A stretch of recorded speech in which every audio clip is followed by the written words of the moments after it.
गोरी रे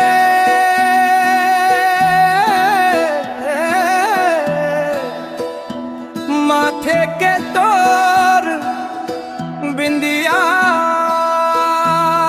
चंदा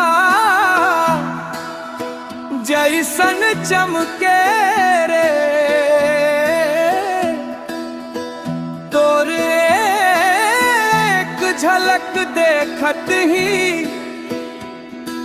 मोर मनवा थमके रे। हवा चले धीरे धीरे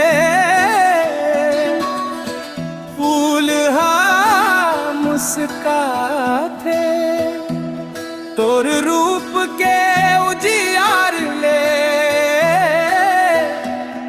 सावन घलो लजाथे।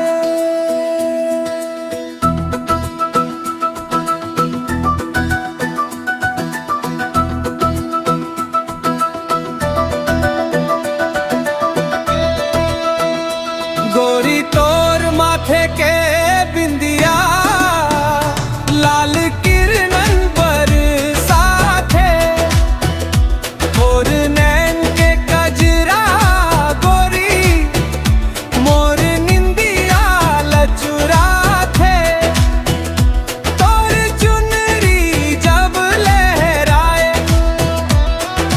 हवा संग बतियाए तोर पायल के मीठ आवाज मोर धड़कन बढ़ाए।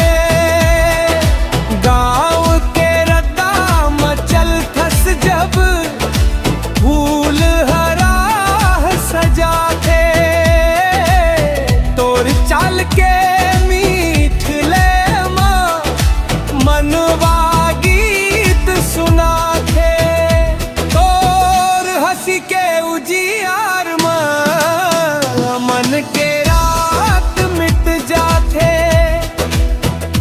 तोर बोली के दू बात ले मोर दिन बन जाथे।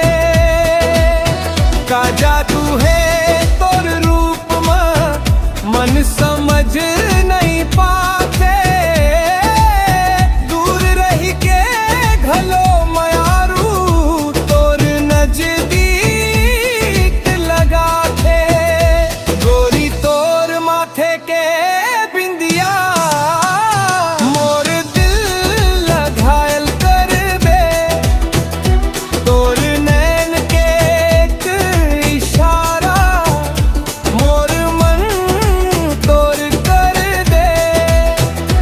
गोरी तोर माथे के बिंदिया माया के रंग चढ़ाए तोर संग चलत जिंदगी मोर उल जाई सनम मुस्काए।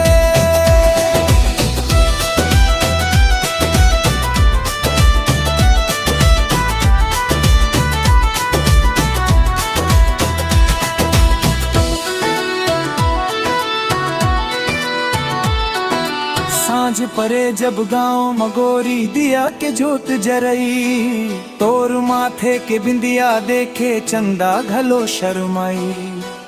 नदिया तीर हवा चले फूल के गंध लाए तोर सुरता में डूबे मनवा मीठ सपना सजाए। आम के डार में पंछी बोले कोयल तान सुनाए तोर माया के नाम जपत ही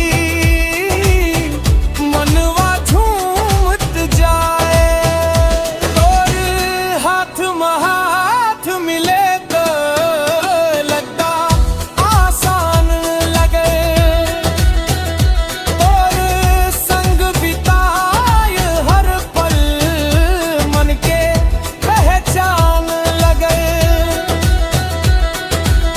सुख के दिन में संग रही वो दुख मां सा